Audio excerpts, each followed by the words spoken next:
Hey guys, we got another breaking story here.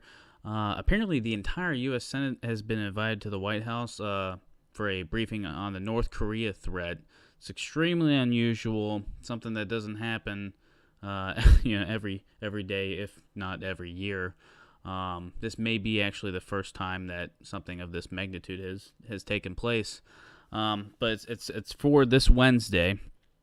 Sean Spicer, the press secretary for the Trump administration, put it out today. He confirmed that all 100 U.S. senators have been invited to the White House for this briefing, and it just makes you wonder what's going on. The world is holding their breath for this North Korea nuke test that everyone believes is going to happen.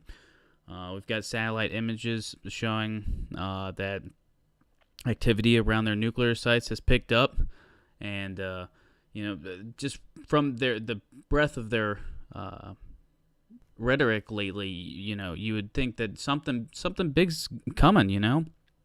Whether it be another nuke test or maybe testing out a new ICBM, like one of the ones that we saw last weekend during their big military parade.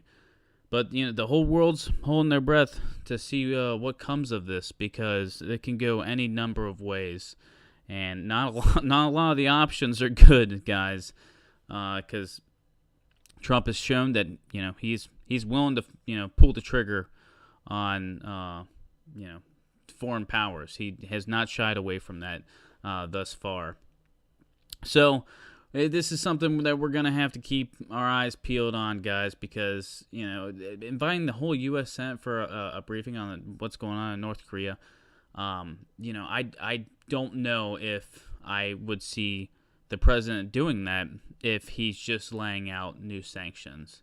I believe this could be a precursor to, let Congress know that if they test a nuke, that they're going to take even a unilateral strike against North Korea, with China or without China. And that's just an extremely scary situation, because we've got Chinese troops on the border, we got Russian troops on the border, we got Chinese ships in the area, U.S. Japanese ships in the area, and I mean, when it comes down to it, I don't think that they can reach the United States with their current technology, but they can hit Seoul, and they can hit 30,000 American service members that are stationed in South Korea, and they could do a lot of damage. So we're gonna have to wait to see what happens over the next couple days, because they are crucial, guys. They really are.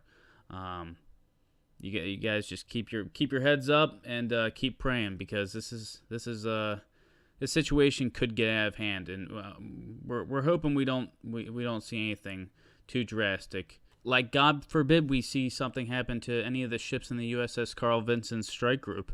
We know false flags are a real thing. They've been well documented. They've been used multiple times in the past to push different agendas.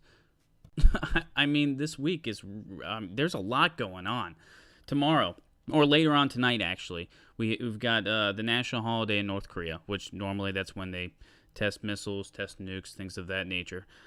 We've got Operation Gotham Shield going on in New York, starting today, tomorrow, and thereafter. There's a lot of weird things at play here. There's a lot of backdoor meetings that we're seeing, and it makes you really wonder, like, what the hell is going on here?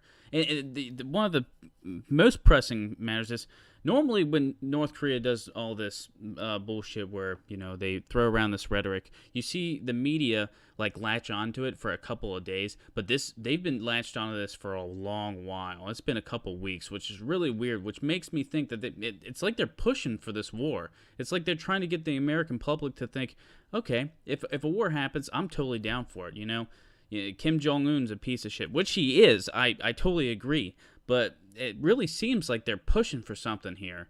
And, I mean, that's something that's extremely troubling that we need to really pay attention to.